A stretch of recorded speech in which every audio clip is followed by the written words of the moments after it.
ke-28 saya membacakan firman Tuhan ini untuk kita. Jemaat Tuhan, perhatikan dan dengarkan firman Tuhan ini dengan baik. Roma pasal 8 ayat yang ke-28, firman Tuhan. Kita tahu sekarang bahwa Allah turut bekerja dalam segala sesuatu untuk mendatangkan kebaikan bagi mereka yang mengasihi Dia, yaitu mereka yang terpanggil sesuai dengan rencana Allah. Tema firman Tuhan kita pada pagi hari ini adalah hidup dalam rencana indah Tuhan. Bapak Ibu saudara-saudara semua, kita mengerti, semua kita tahu kondisi yang terjadi dalam kehidupan kita saat ini adalah suatu kondisi yang tidak terpikirkan sebelumnya yang terjadi dalam kehidupan kita. Nah, oleh karena itu sering hati kita bertanya, hati kita timbul pertanyaan di dalam pemikiran kita ketika kita memandang keadaan yang terjadi pada hari ini, yang terjadi dalam kondisi kita saat-saat seperti ini. Apakah ini merupakan salah satu dari rencana Tuhan dalam kehidupan kita sebagai orang percaya atau tidak? Kalau kita merasa ini sebuah rencana Tuhan, kalau kondisi yang seperti saat ini kita alami adalah sesuatu dari sebuah rencana Tuhan dalam kehidupan kita sebagai orang percaya, tentu pertanyaannya kembali adalah apa maksud Tuhan di balik semua? Ketika kita mulai bertanya dalam hidup kita, saudara-saudara, langkah-langkah yang akan kita ambil adalah kita berupaya untuk memaksa, untuk mencari jawaban-jawaban dari pertanyaan-pertanyaan yang ada di dalam hati kita.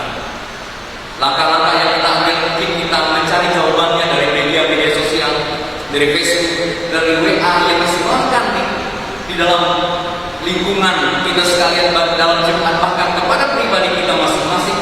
Maka kita mencoba mencari jawaban itu dari internet dan dari sumber-sumber yang lain, dan kita menemukan jawaban dan berbagai-bagai jawaban yang kita temukan dari pertanyaan-pertanyaan yang kita tanyakan.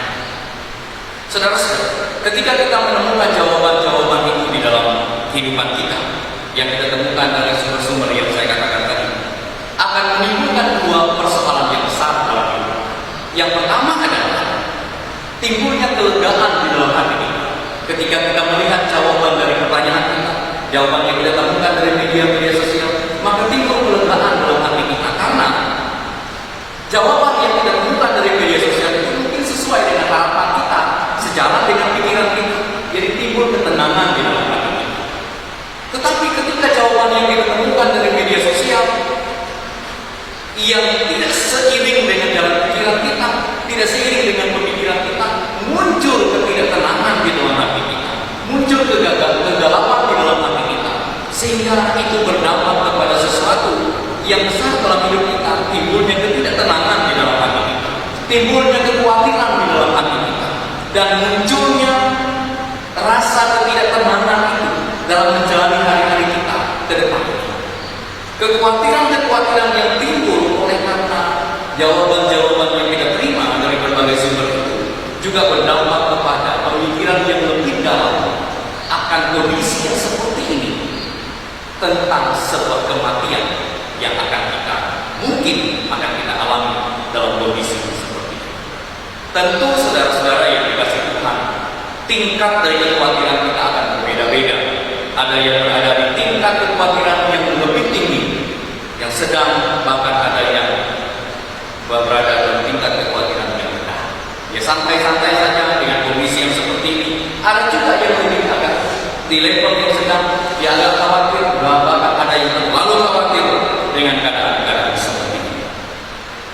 Tapi saudara-saudara yang dikasihi Tuhan, sebagai orang-orang yang percaya kepada Tuhan, orang-orang yang beribadah kepada Tuhan, sebagai anak-anak Tuhan, jawaban yang mesti kita temukan adalah ketika kita mencari jawaban atas persoalan yang terjadi hari ini di dalam kehidupan kita, di dalam kehidupan dunia secara keseluruhan. Kita menemukan jawabannya dari firman Tuhan yang adalah memberikan data-data yang lebih akurat, yang lebih pasti tentang segala sesuatu yang terjadi dalam kehidupan kita, bahkan segala sesuatu yang akan terjadi dalam kehidupan manusia. Semua data itu kita dapat temukan dalam firman Tuhan ketika kita kembali kepada firman Tuhan, dengan baik. Karena firman Tuhan itu adalah fondasi dari kehidupan orang-orang yang percaya. Saudara-saudara yang dikasihi Tuhan, dalam Roma pasal 8 ayat yang ke-28, kita menemukan fakta-fakta penting yang telah dibuat oleh Tuhan, yang dilakukan oleh Tuhan dalam kehidupan orang-orang yang percaya, baik yang terjadi di masa yang sudah lampau, yang terjadi di masa hari ini, bahkan yang akan terjadi di masa yang akan datang. Saudara-saudara memperhatikan ayat yang ke-28. Kita tahu sekarang bahwa Allah turut bekerja dalam segala sesuatu. Fakta yang pertama yang dilakukan oleh Tuhan dalam kehidupan orang-orang percaya berdasarkan Roma pasal 8 ayat yang ke-28 ini adalah Allah bekerja dalam segala sesuatu. Saudara-saudara, kata bekerja yang dipakai di dalam Roma pasal 8 ayat yang ke-28 ini dari terjemahan Alkitab bahasa Indonesia masa ini yang menggunakan kata mengatur. Yang menggunakan kata mengatur. Dalam bahasa aslinya itu arti dari bahasa ini kata ini adalah yang bekerja, yang mengerjakan, dan yang dikerjakan. Jadi dalam fakta yang pertama yang kita lakukan ketika Tuhan mengizinkan kondisi yang terjadi dalam kehidupan kita hari ini, dan ternyata Allah bekerja di dalamnya, saudara-saudara, itu tujuannya adalah supaya kita ingat bahwa segala sesuatu yang terjadi dalam kehidupan kita, Tuhan ada di sana. Tuhan yang mengaturnya bagi kita, dan semua yang terjadi, semuanya yang terjadi dan kita alami dalam hidup kita terjadi karena seizin Tuhan. Termasuk virus corona yang terjadi di hari-hari ini. Tuhan ada di sana. Tuhan yang mengaturnya bagi kita. Tuhan yang mengerjakannya bagi kita. Tuhan yang mengizinkan itu terjadi dalam kehidupan kita. Di dalam berbagai kondisi Tuhan ada di sana. Bukankah firman Tuhan berkata, Tuhan bekerja dalam segala sesuatu. Segala kondisi Tuhan ada di sana. Segala keadaan Tuhan yang mengaturnya. Segala apapun yang terjadi dalam hidup kita, Tuhan ada di sana. Di dalam kondisi kekurangan dan kelebihan kita, Tuhan ada di sana. Di dalam sakit penyakit yang kita alami, Tuhan ada di sana. Dalam hidup dan mati kita sekalipun, Tuhan ada di sana. Tuhan yang mengaturnya bagi kita. Saudara-saudara, perlu kita perhatikan dan pahami ini baik, bahwa tidak ada sesuatu yang terjadi dalam kehidupan kita, dalam kehidupan orang-orang yang percaya, kalau Tuhan tidak mengizinkan. Oleh karena itu, sebagai orang-orang yang percaya kepada Tuhan, dan kita mengerti bahwa Dia yang mengerjakan dan mengatur segala sesuatu bagi kita, apapun yang kita alami, Tuhan yang mengatur, Tuhan bekerja di dalamnya. Oleh karena itu, mari kita belajar melihat bahwa apapun yang kita alami dalam hidup kita merupakan bagian dari rencana Tuhan, rencana-rencana indah, rencana-rencana yang dibuat oleh Tuhan, dan kita sedang menjalani rencana Tuhan. Karena Tuhan dalam segala keadaan melihat kita, memandang kita, dan menentukan apa yang harus kita alami sebagai orang-orang yang percaya kepada Dia.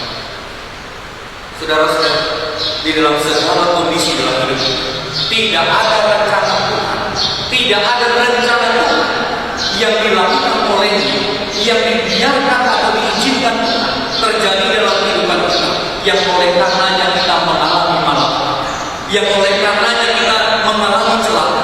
Bukankah firman Tuhan berkata dalam Yeremia pasal 29, rancangan Tuhan adalah rancangan yang mendatangkan sukacita dan damai sejahtera. Nah, oleh karena itu, saudara-saudara yang dikasihi, sebagai manusia tentu kita akan khawatir, tentu kita akan mengalami kekhawatiran dengan kondisi-kondisi yang terjadi. Tetapi mari kita kembali kepada firman Tuhan. Tidak ada rencana Tuhan yang oleh karenanya kita mengalami celaka. Tidak ada sesuatu yang diizinkan Tuhan terjadi dalam kehidupan kita yang mencelakakan kita. Memang Bapak Ibu, mata kita terkadang tidak dapat memandang bagaimana bagaimana pekerjaan ajaib Tuhan itu dilakukan dalam kehidupan kita. Hati kita, pikiran kita tidak sampai untuk menyelami cara Tuhan untuk memelihara umat.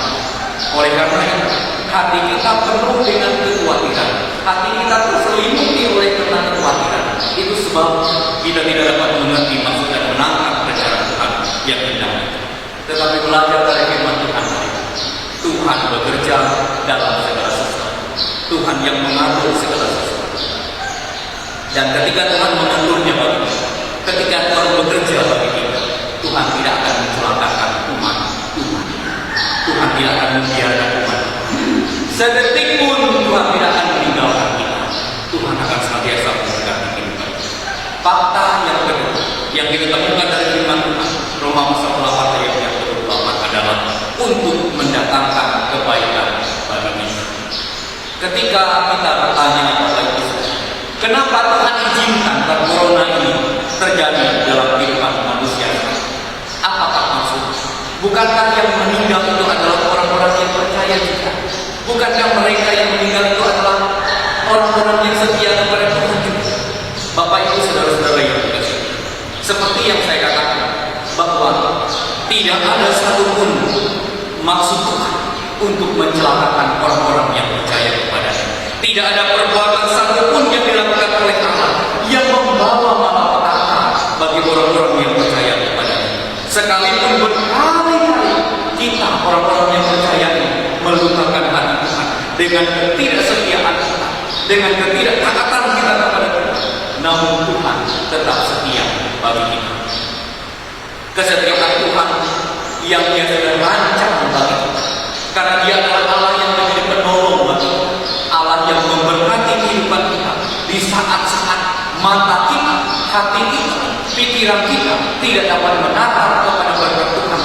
Tetapi di saat seperti itu Tuhan memberkati kita dengan berkat-berkat. Apakah alasan kita untuk berkata bahwa Allah itu meninggalkan kita? Penderitaan Ayub, ketika Allah mengizinkan Ayub mengalami penderitaan, itukah yang menjadi alasan bagi kita untuk berkata bahwa Allah pernah meninggalkan orang yang percaya kepada-Nya? Tentu tidak, saudara-saudara. Ketika Allah mengizinkan penderitaan Ayub terjadi, ketika Ayub tetap taat dan saleh di hadapan Tuhan, Allah memulihkan kehidupan Ayub sehingga Ayub itu berkelimpahan dengan berkat. Ada hal yang diusir dari Taman Eden, itukah yang menjadi alasan bagi kita untuk berkata bahwa Allah itu tidak mengasihi manusia? Tentu juga tidak, Bapak Ibu saudara-saudara. Karena ketika mereka hidup dalam keberdosaan mereka, Allah tetap memelihara Adam dan Hawa. Bapak Ibu saudara-saudara, dan ingatlah bahwa segala sesuatu, peristiwa apapun yang terjadi dalam kehidupan itu tidak pernah terjadi di luar kehendak Tuhan. Segala sesuatu yang terjadi dalam kehidupan tidak ada yang terjadi tanpa seizin Tuhan. Jadi jika Tuhan izinkan hari ini kita hidup seperti itu, hari-hari Minggu biasa kita akan berkumpul bersama, tetapi hari Minggu seperti ini kita harus beribadah kepada Tuhan di rumah kita masing-masing. Kita harus mengurung diri kita di rumah kita masing-masing. Itu cara Tuhan menunjukkan kehebatannya dalam kehidupan orang percaya, di mana Dia akan terus memelihara pribadi demi pribadi, keluarga demi keluarga. Karena itu saudara-saudara, apapun yang terjadi dalam hidup, ketika kita susah, ketika kita senang, ketika kita sakit, ketika kita hidup, bahkan ketika nanti kita akan mati, semuanya Tuhan izinkan kita alami dalam hidup. Tuhan izinkan itu terjadi dalam hidup. Dan kalau kita berkata, kenapa Tuhan melakukan itu terjadi dalam hidup kita? Tujuannya untuk mendatangkan kebaikan bagi kita. Saudara-saudara, Tuhan itu telah menyediakan semua berkat yang kita perlukan. Dia akan memberikan segala sesuatu yang kita perlukan dalam kehidupan kita. Karena Dia adalah Allah yang akan mengaruniakan kebaikan demi kebaikannya dalam kehidupan kita. Nah, oleh karena itu saudara-saudara yang dikasihi Tuhan, dalam segala hal yang terjadi dalam kehidupan kita hari ini, apapun itu, mungkin engkau sedang khawatir hari ini, mungkin engkau sedang susah hari ini, Mungkin engkau sedang kekurangan hari ini. Mungkin engkau sedang hidup dalam kegalauan hati hari ini. Dengan kondisi-kondisi yang terjadi dalam kehidupan kita manusia di saat hari ini. Ingatlah bahwa di dalam segala hal Tuhan ada di sana. Di dalam segala sesuatu Tuhan yang mengaturnya. Bagi kehidupan orang-orang yang percaya sekali, tujuannya adalah untuk mendatangkan kebaikan-kebaikan bagi kehidupan kita. Namun syarat utama untuk kita menikmati kebaikan Tuhan itu, firman Tuhan berkata, bagi mereka yang terpanggil sesuai dengan maksud dan rencana. Pertanyaannya bagi kita hari ini adalah, yang belajar dan berpegang firman Tuhan ini, sudah kita memastikan diri kita masing-masing bahwa kita telah terpanggil sesuai dengan rencana dan maksud. Sudahkah kita menjadi orang yang sungguh-sungguh terpanggil sesuai dengan maksud dan rencana kita, yaitu orang yang taat kepada Tuhan, orang yang setia kepada Tuhan, orang yang melakukan apa yang benar di hadapan Tuhan, adalah orang yang senantiasa bersandar kepada Tuhan. Kalau itu kita lakukan, saudara-saudara, kalau bagian-bagian itu ada dalam pribadi kita, maka yakinkan hati, kuatkan dan tegungkanlah hati bahwa Tuhan akan menyatakan kebaikannya dalam kehidupan dan keluarga masing-masing. Karena sedetik pun Tuhan tidak meninggalkan, sedetik pun Tuhan tidak membiarkan kita. Dia akan senantiasa menyatakan rencana-rencana indah kepada kita. Dalam keadaan sulit sekali, ada rencana indah Tuhan di dalam. Saudara-saudara yang dikasihi, demikianlah firman yang dapat kita renungkan bersama-sama pada pagi hari ini. Kiranya kita akan senantiasa hidup dalam rencana Tuhan, rencana indah Tuhan, dan Tuhan tidak meninggalkan. Tuhan akan memberkati kita, dan Dia akan senantiasa mengaruniakan kepada kita kemurahan-kemurahan, yaitu kebaikan yang senantiasa